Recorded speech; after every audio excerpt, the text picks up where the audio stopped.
Hello everyone. Now let's take those first steps to that first trade on Binance. As you can see, my account has been successfully verified, and now I have the full functionality of Binance available. Hooray! I have received a bunch of welcome emails from Binance. There are some goodies like some sort of NFT mystery box, which seems to be more of a distraction given that I am learning to trade. Also, there is some more immediately useful stuff, like some prompts to do basic steps to set up my account, such as adding funds and making the first trade. This seems like a logical route to take. The first thing you see is the home screen of the account, which is called the dashboard. There is a lot of stuff to unpack here.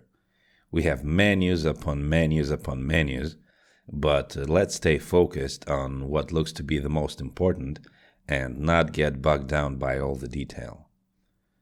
First, I'll do some housekeeping and then see how to go about making the first trade. There are two sets of menus. On the left, we have a vertical menu with various settings and parameters for the account. I took some time in the security section to set up two-factor authentication using an authenticator app, which is an additional level of security where your account is protected not only by a username and a password, but also by a 6-digit code generated every 30 seconds by an app on your phone. This is important since we're dealing with real money here and we want to keep it safe. Another recommended security measure is to set up an anti-phishing code. You make up a code or a phrase, input it once into the Binance interface, and from that point on, any message sent to you by Binance will contain this code at the bottom. This way you can be sure that it is indeed from Binance and not from some scammers or phishers. Under Identification, you can check your verification status and what it means in terms of service levels and limits. Let's leave the other items on the left for later and go look at the top menu. We'll apply the same principle here. We'll choose only that which is important at this point. So next to the main menu of Binance, there is a Buy Crypto dropdown. Here you can use fiat money or other cryptocurrencies if you happen to have any to fund your Binance account. You own that money, but Binance is holding it for you, much like a bank. This is called a custodial wallet, and the exchange shares the responsibility of keeping your crypto safe. That is exactly why it is as important to choose a solid exchange as you would be choosing a solid bank. At least to me, Binance seems at this time quite stable. On the other hand, a totally different way to store crypto would be in a so-called self-custodial hardware or software wallet. It's right there in its name. It means you and only you have the full responsibility for keeping your money safe. But alas, trading in this case is not really a viable option. I have added a deposit of 200 USDT, which stands for US dollar tether. It is one of those so-called pegged or stable coins. Its value is linked or tethered to the fiat US dollar. So it is always supposed to be worth just about $1. Later in the video, I will explain the reasons for choosing specifically USDT as opposed to, say, BUSD, which is Binance's own stable coin tied to the US dollar. Now, the Markets tab shows you all the different markets available on Binance. As far as I understand, a market, as used here, is a combination of a quoted asset, a traded asset, and a pricing type, such as spot or futures. I will break this down in just a moment.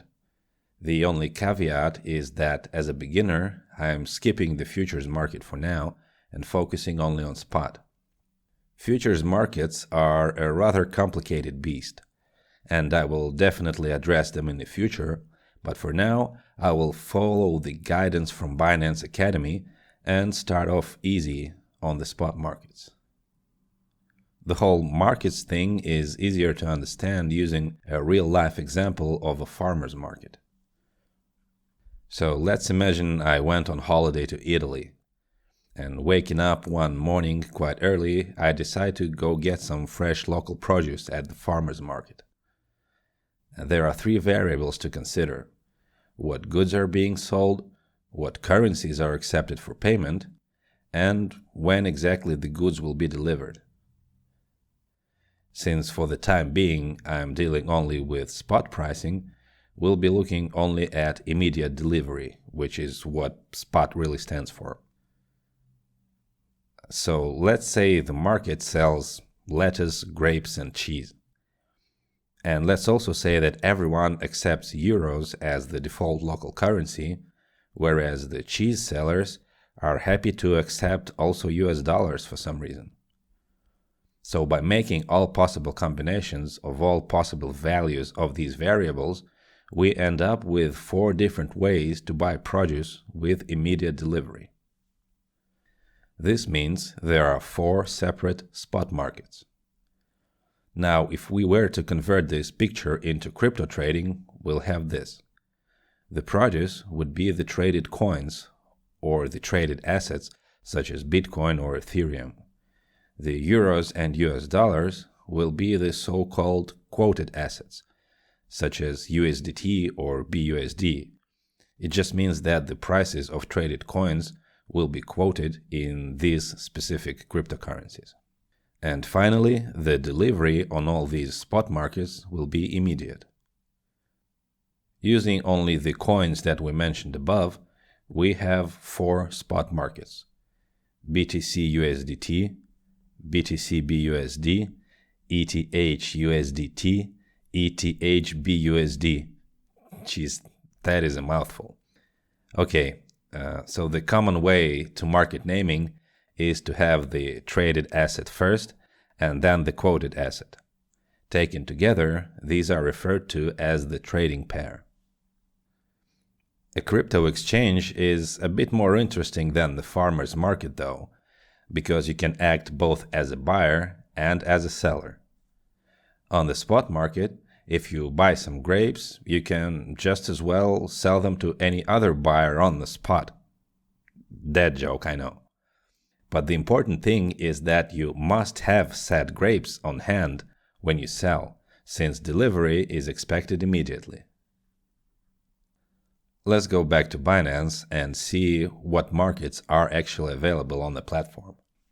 It seems logical to assume that to have a better chance of finding sellers of whatever you want to buy and find buyers of whatever you want to sell, it would make sense to go to the largest market, which gives you more options and more volume of trading. Based on the previously mentioned assumption, I want to find the most active market. So let's check them out based on the trade volume for Bitcoin, as it is the most popular cryptocurrency. Here we are in the spot market section, and here we've got all the quoted assets, and below them we have the list of individual markets for each of these quoted assets. Let's check out all the different data columns that are given here. First, there's obviously the name of the pair, and next to it is the current market price.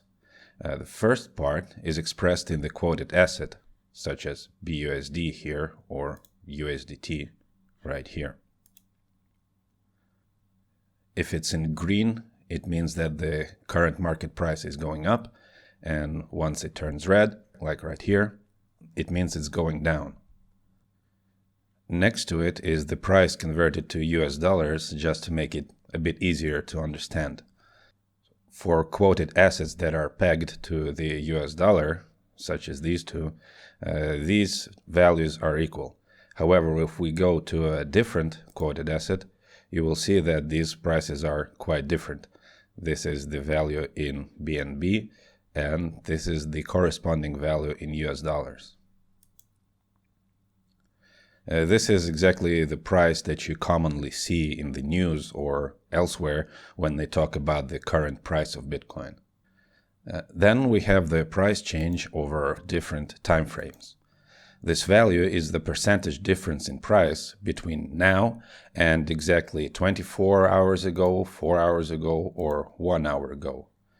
It means that this is the relative change. So no matter what happened in between the start and the end of the period, this value right here only cares about the start of the period and the end of the period.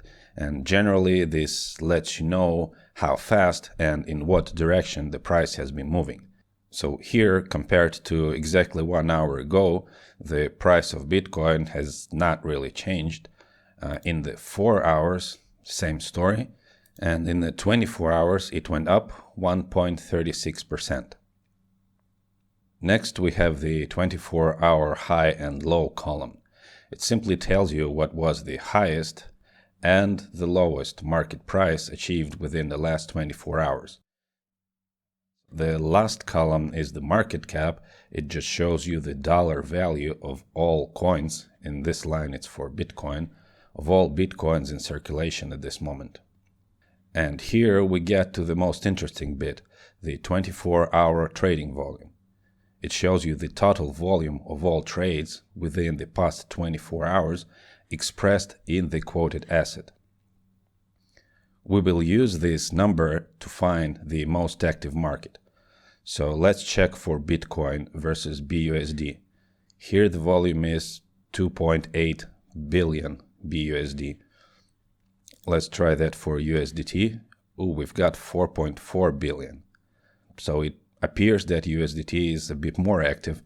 Let's check another coin, Ethereum. Okay, Ethereum, we've got 374 million in BUSD.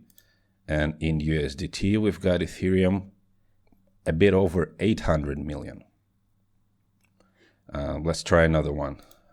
Let's try Doge. Let's try Doge. In BUSD, the trading volume was 111 million, and in USDT, it was 241 million. So it would appear that the USDT markets are quite a bit more active than the BUSD markets. Just for the fun of it, let's check out the trading volume in fiat currencies. So here I've got the euro, and Bitcoin versus euro, the trading volume was only 74 million. I don't know, let's check out the British pound. Only 20 million. So trading in fiat is way, way less active than in BUSDs or USDT. So as you can see, the most volume is traded with USDT as the quoted asset. That is why earlier I specifically chose to have USDT in the wallet as my main currency. Now, with the account verified, funded, and with the market selected, we are finally getting really close to the first trade.